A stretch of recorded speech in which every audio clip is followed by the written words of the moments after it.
Here's my top 10 sequels that were better, bigger, and bolder than their originals.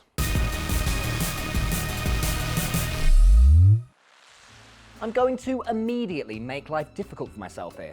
Is Team Fortress 2 a sequel? It's got a 2 in the name, so I'm gonna say yes. But the original Team Fortress isn't a game, it's a Quake mod.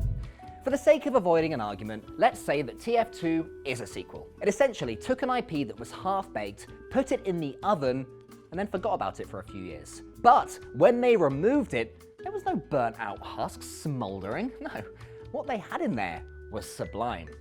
But this is, again, on the thinking that it does count as a sequel, and I'm still not sure. Here's a compromise. If it counts, let's say it's like the 4th best sequel. But I'm starting to think it doesn't, so I'll leave it at number 10.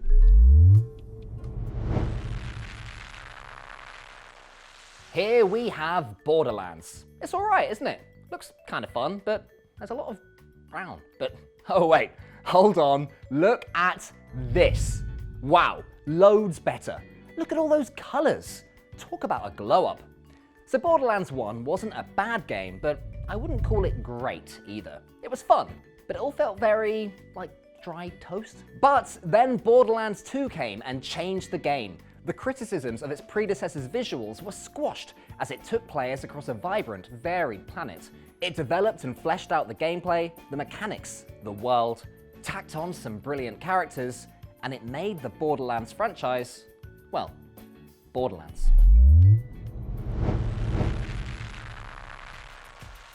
Coming in at number 8, we have Mass Effect 2. Mass Effect 1, good game, bit slow, story was cool, but it all felt a bit blocky and rigid, like it was powered by coal. Its sequel, however, ditched the fossil fuels and went nuclear. It was faster, the gameplay was more action-orientated, the character development was expanded and upgraded. Now, a lot of people do like a slower, more tactical approach in games like this, but they didn't go too far with making it action-y. They struck a balance, got the best of both worlds. There was a universal agreement that this was the best that Mass Effect could be.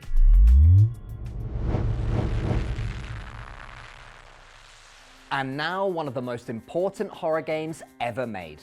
Probably. Silent Hill 2. So, this made its mark when the genre was still finding its feet. There was no rulebook just yet, so the game decided to write it. It obviously had notes, drawing inspiration from other media like film and books and Halloween. It went back to the drawing board, thought, what makes something scary? Correlated that with what they could actually create in 2001, and produced one of the best games ever made. It was psychologically disturbing, physically and mentally unsettling, and crafted with so much love and thought that it would make your head spin. This set the new benchmark, and it's why even 2 decades on, it's still considered a mastercraft.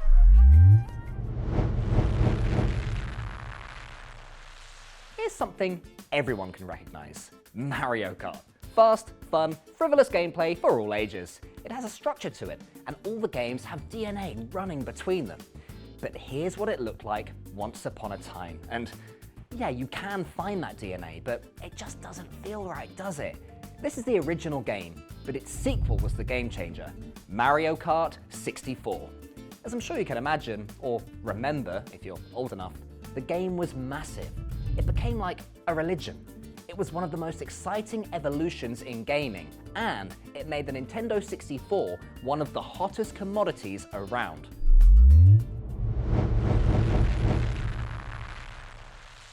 Yes, it's Smash Melee. This game is over 2 decades old and it just will not die. People still love it. No matter how many shiny, fancy new games Nintendo brings out with all their bells and whistles, people still go, cool, no thanks, and then go back to Melee. But there's a reason for that. Nintendo nailed it.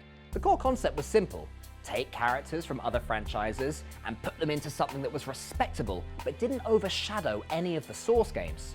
But Nintendo didn't count on one thing: their own incompetence. They wanted to make a party game, but they accidentally left in some minor bugs that players used as features.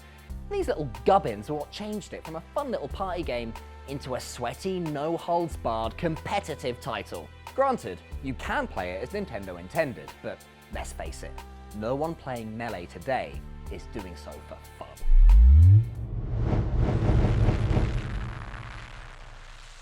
Before we get to our podium spots, I want to talk about this, Diablo 2. So, OG Diablo was good. It was a great little title, dripping in edgy, evil details that made it stand out from the crowd. It just didn't have that spark. It had an idea, but it needed its younger brother to take the reins and execute its fiendish plan. And that is exactly what Diablo 2 did. Despite only a 4-year gap between them, the sequel made the original look rudimentary. The classes were more interesting, the enemies more fleshed out, and the character building required more thought. It essentially took an idea and turned it into a package, which in turn spawned a whole genre. Between then and now, hundreds if not thousands of games have come along and tried to capture the magic of Diablo 2. Titan Quest, Torchlight, Victor Vran, Grim Dawn, Diablo 3. They all wish they could be Diablo 2, but they're just not.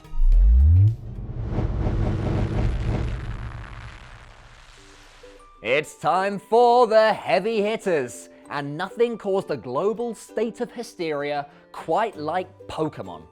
The originals, Red and Green, were massive, bigger than massive, gargantuan. They were popular the world over and created a whole generation of collectors / poachers.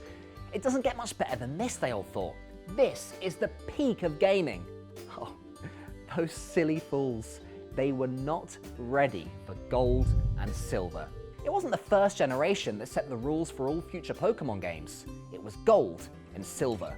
They took the formula, added a few extra perfect touches, and made it a game that was beloved by millions. Billions? Yeah, you know, maybe even billions, but don't quote me on that. Honestly, there aren't many sequels that did much more than that. Probably only, two. Two more sequels that are better than Pokémon Gold and Silver. So let's see what they are.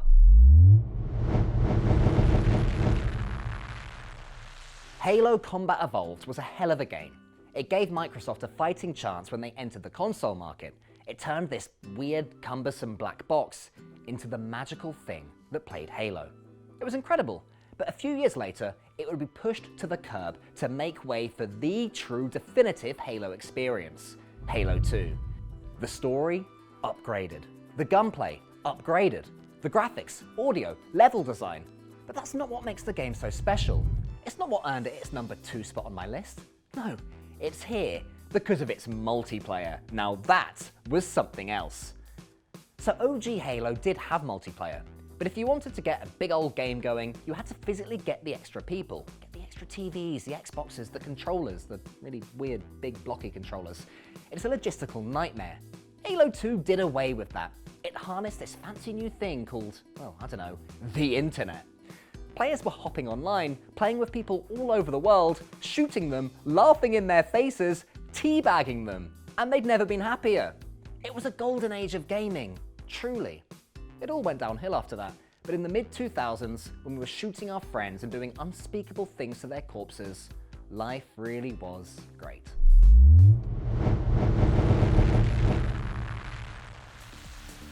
All right, kids, let's talk Street Fighter.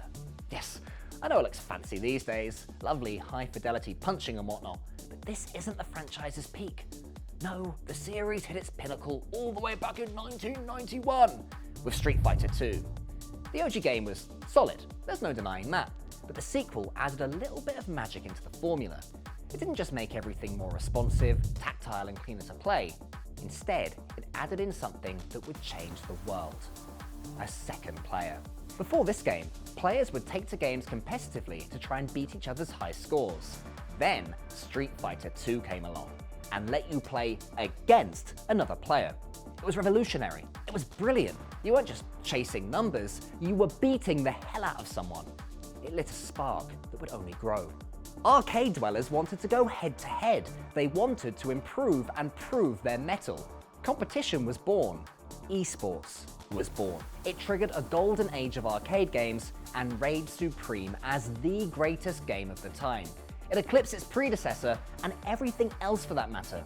It's 30 years later and I'm still talking about it. I was only 20 when it came out. That's how much of a big deal it was. So there we go. the best sequel, and possibly one of the most important games ever made, Street Fighter 2. There we have it, the best sequels ever made as told by the most unreliable reviewer in the world. But this time I'm actually pretty sure I'm right. Now, before you get up in arms, where's my Psychonauts 2? Where's Assassin's Creed? You forgot Half-Life, you... Remember my first rule. Everything I've spoken about has risen above and beyond their original games. The Call of Duties, Arkham Cities, Dark Soulses, well, that's all open for debate. That's a conversation and an argument for another time. But until that day, good night.